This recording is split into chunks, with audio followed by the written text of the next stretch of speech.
Teşekkürler. Now we will proceed with the Bosphorus Summit's Ambassadors Debate. And the theme of this year's Ambassadors Debate will be conflict resolution. We have two speakers for this debate. Professor Dr. Kerem Alkin from Turkey, Ambassador and Permanent Representative to the OECD. And we have Mr. Abdurrahman Salah from Egypt, former Egyptian Ambassador to Turkey.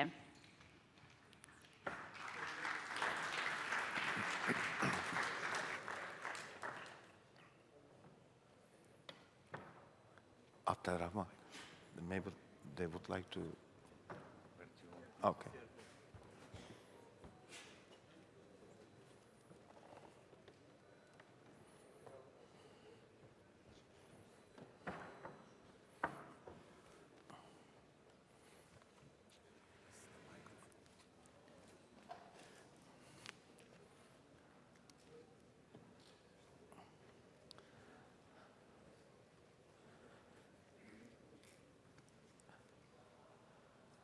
For this roundtable, especially we were talking about the conflict resolutions, and we will try to do our best to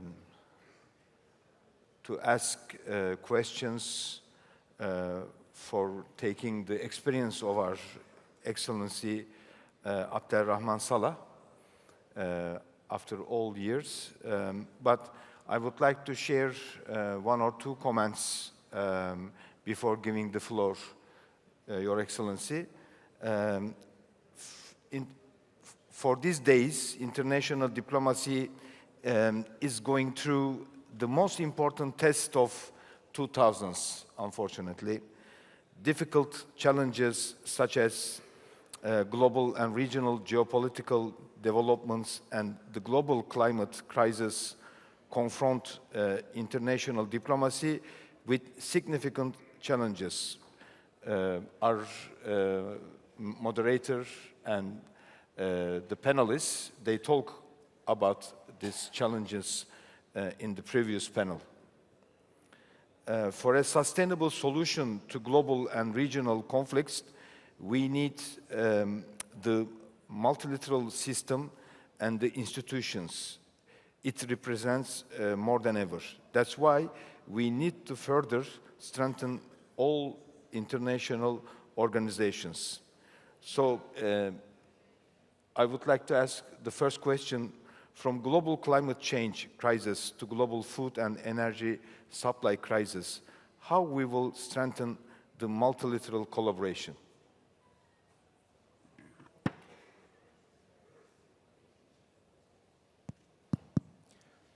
Thank you very much. And I would like to thank the organizers and the hosts of the Bosphorus Summit, Cengiz Bey and Arshad Bey Hormuzlu. I'm very happy to be here 10 years after my departure in 2013. I was a partner and attendant to the three first Bosphorus Summits, the first, second, and third, and then left for 10 years for political reasons that you are all aware of. And now I'm back for the 14th summit, which really brings pleasure to my heart. I also like very much the subject of our discussion. And your question, sir, is immediately a follow-up on the chairman of the last panel.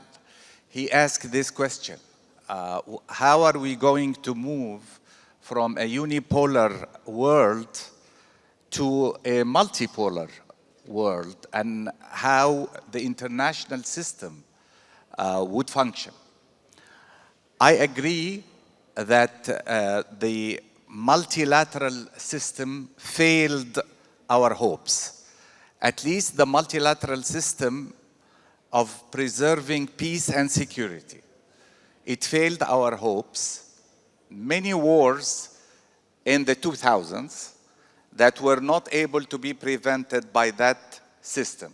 I don't need to count, but starting from the US invasion of Iraq, going up till the Russian invasion of Ukraine, and then Gaza, and all the massacres and the innocent civilians' blood that is wasted in Gaza, and nothing we can do about it.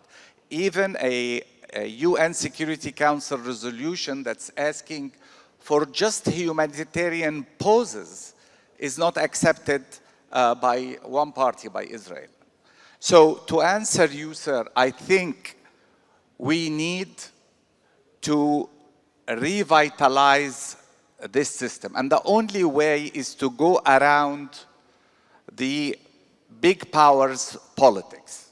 I think regional powers like Egypt, Turkey, and other regional powers should cooperate in trying to devise regional solutions and encourage those solutions and exert pressures on the major powers to move. And I'll give you a good example, Gaza, and what is happening in Gaza. Only today, because we have increasing calls from the region on the United States and the rest of the Western European nations, we are now hearing the word, the two-state solution. We haven't heard this word for 20 years. So now, and only now, people are going back to talk about a political settlement that would enable the Palestinians to have their own state. That's a very good example. Also, countries like Turkey and Egypt could have close cooperation in trying to resolve some of the existing and very difficult regional conflicts, such as the conflict between East and West in Libya.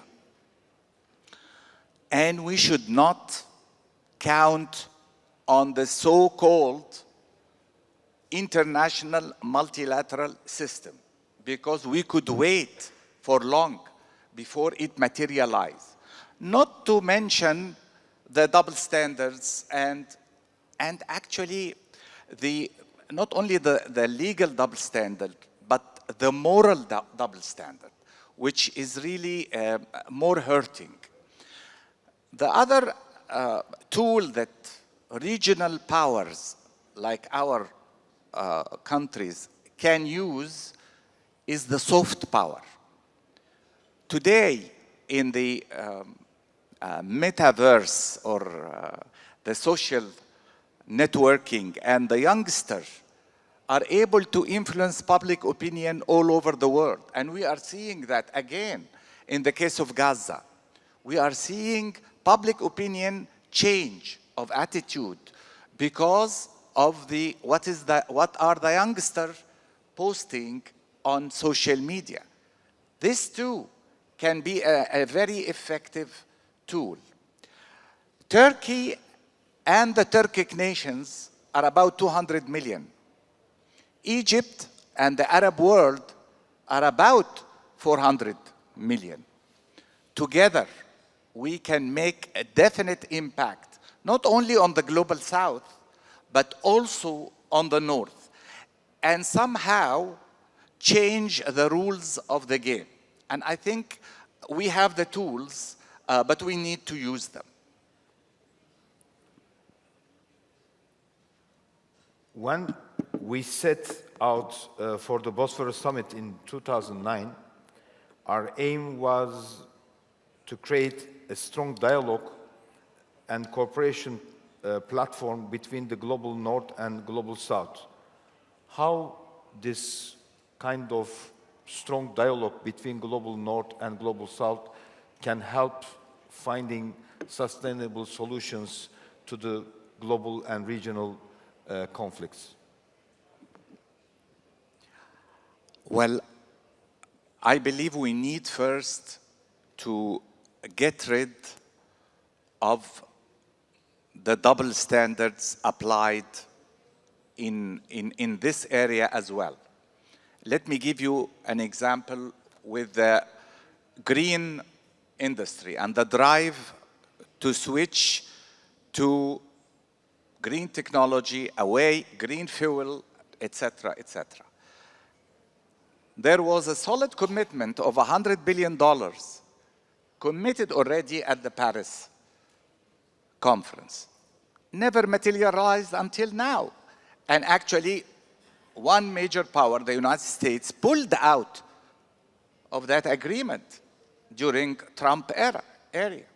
So we need, when it comes to the North's obligation, we need to be very clear that they need to be fulfilled. That's one thing.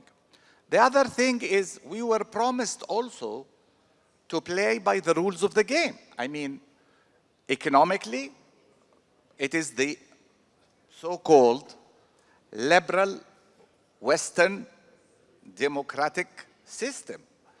When it comes to the international economic system, it was laissez-faire, laissez-passer. But we are not seeing that. With the 2008 economic crisis, we have seen countries in the whole West acting as if they were socialists.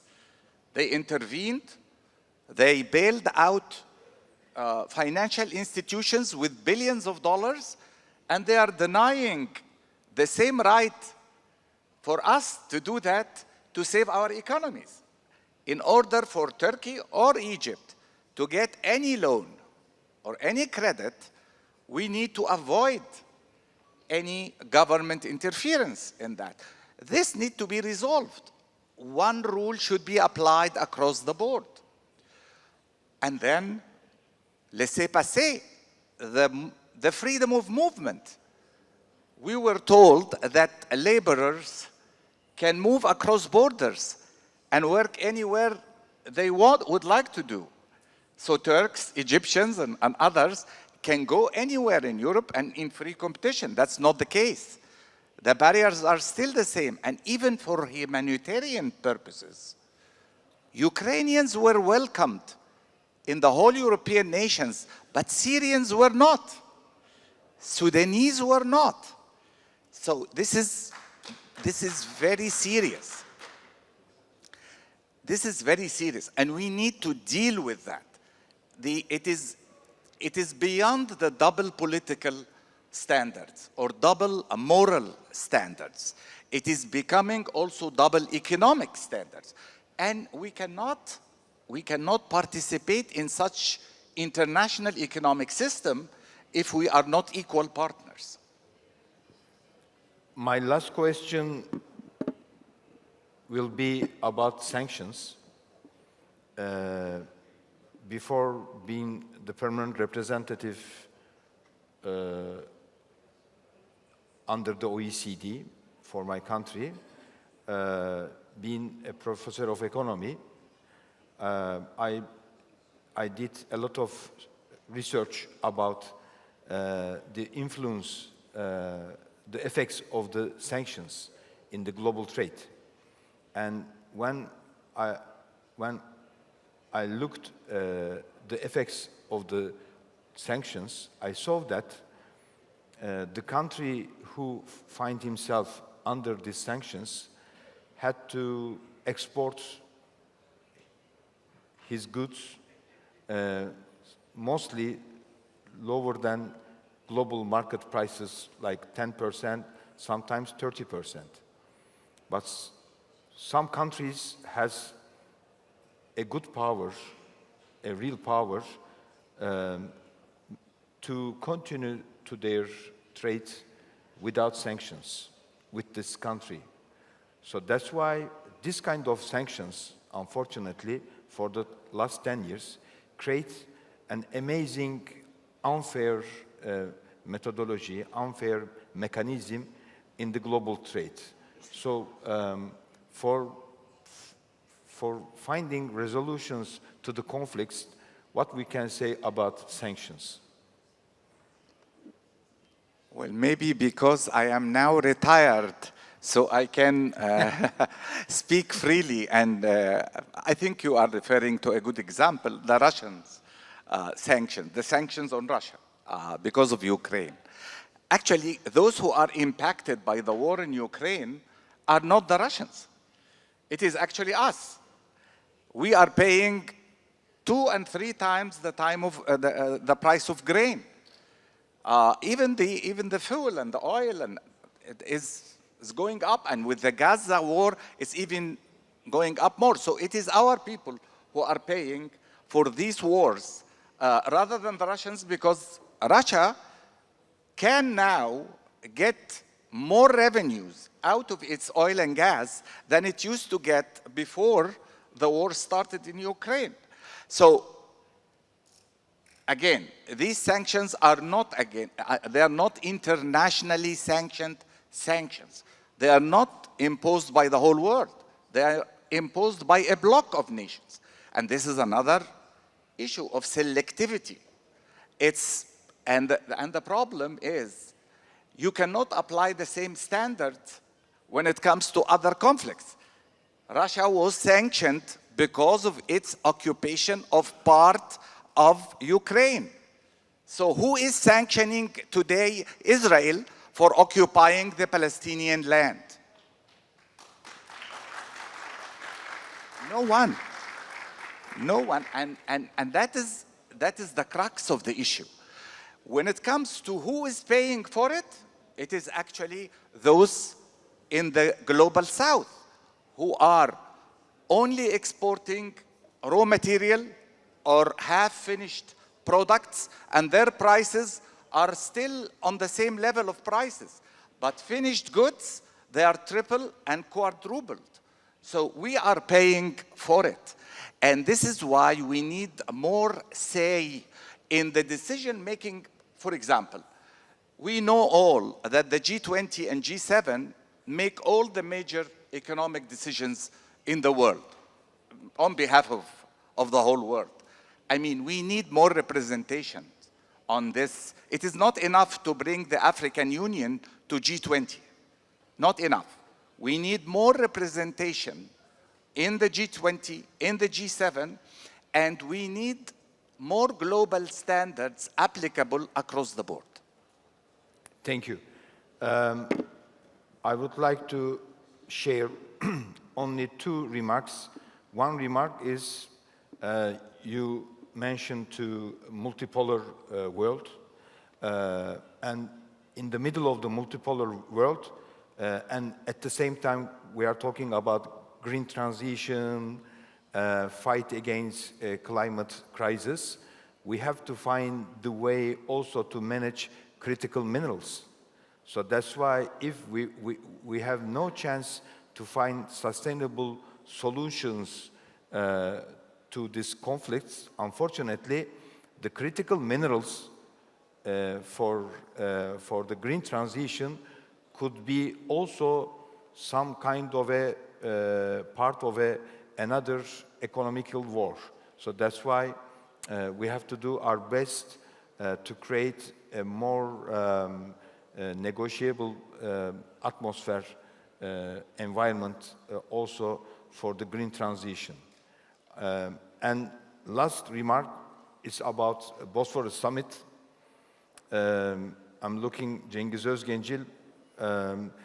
Our efforts for Bosphorus Summit over the last 14 years have enabled the Bosphorus Summit to become a common brainstorming platform to find solutions to global issues. So it is a very special honor to host you today to talk about resolutions to conflicts and how we can make the world better. Thank you very much. Thank you, sir.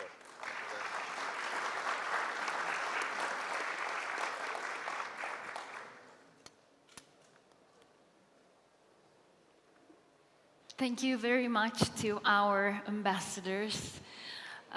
It is with great pleasure that we host you here. If you would let me, Mr. Cengiz Özgencil will be presenting you your letters. the saplings we have planted on behalf of you.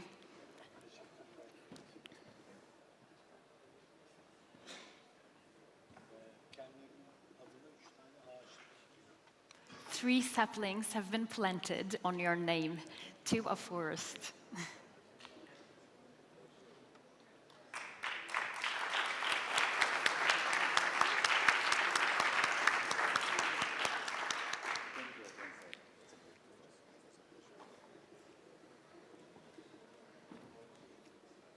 Thank you. Now we have a break. Please meet us at 1:45 here or at Hall B, as from this time onwards we will have 2 different rooms with different panels. I will be the MC of this hall, and another friend of ours will be MCing the other hall. We will see you after the break. Thank you very much.